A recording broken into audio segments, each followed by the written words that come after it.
Magandang umaga mga kapuso, at narito tayo ngayon sa People Power Monument sa EDSA, kung saan nagsisimulang magtipon-tipon itong grupo ng UPI, no? At iba pang mga grupong nakatakdang magprotesta dito laban sa katiwalian.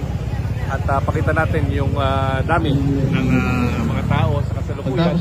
Alas 8 po yung kanina sinasabi ko simula yung rally, pero ngayon pa lang talaga nakakapagtipon ng medyo may kapal na dami ng tao dito sa lugar na to. So hindi pa nagsisimula yung kanilang program. Makikita natin may tablado, may holding areas, may mga safety personnel naman na nakaantabay, at maraming mga pulis, no, at mga tauhan ng MMDA at maging ng local government ng Quezon City para magtaguyod ng kaayusan dito sa lugar na ito. Tayong mga media, pinagparking po yan dyan along EDSA. Doon po tayo nagbabantay ngayon. Pero may access naman tayo dito sa mga command centers. Yung mga tent po yan nakikita sa likuran, sa gilid ng shrine.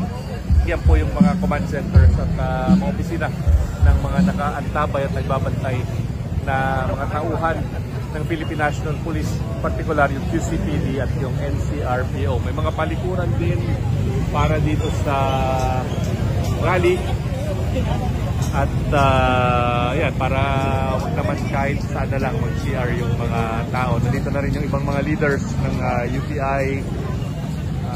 May natabayanan pa natin yung mga ibang retired generals doon na sabing namumuno sa grupo na ito. Galing din tayo sa loob ng Campo Aguinaldo kanina. Hindi naman po lockdown ang kampo, bagamat medyo restricted lang yung pagpasok, no? Yung lagdagin sa mga personnel ng media na nagko-cover sa loob ng Campo Aguinaldo, yung mga taga-defense press corps na po talaga pwede makapasok. May mga ID na accredited ng AFP. Pero yung golf course sa loob, patuloy po yung operation. So ibig sabihin, nakakapasok po yung mga private personnel para maglaro, or mga private persons para pumasok po doon para maglaro ng golf. So bagamat red alert ang AFP, yung paghihigpit po sa kampo, dahil nakabukas yung mga golf courses at yung mga driving range po, hindi yung ganun kataas yung antas na kailangan paghigpitan o magsarado ng kabuuan ng kampo. So yan ang latest mula dito sa People Power Monument. Tabayanan yung mga reports po natin maya-maya lamang.